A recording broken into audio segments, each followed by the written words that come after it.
So ito mga bossing, oh, para sa mga naghahanap dyan ng performance card para sa ating mga motor, sa mga interesado nito or gustong subukan yung performance nito, yung mga hindi pa nakatry. Ang size pala nito mga bossing na pinakita ko sa inyo, ito yung 30mm mga boss. Pero meron din tayong size 28 sa mga interesado dyan. So unbox natin.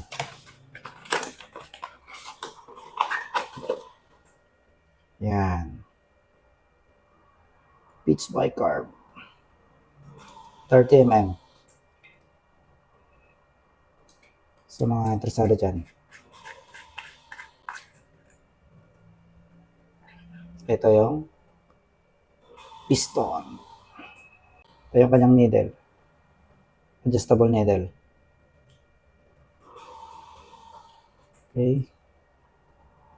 Yan yung ating curve. Meron yung kasama ang G-Things. Ito manifold. Ito.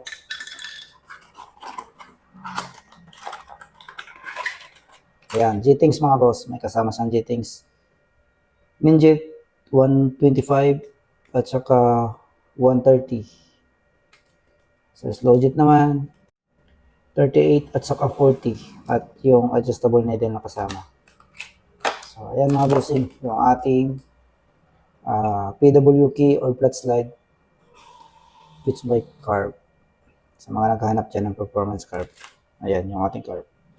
So ayan mga bossing, baka bang sa mga paparating pa na parts para sa ating mga motor. Ride safe.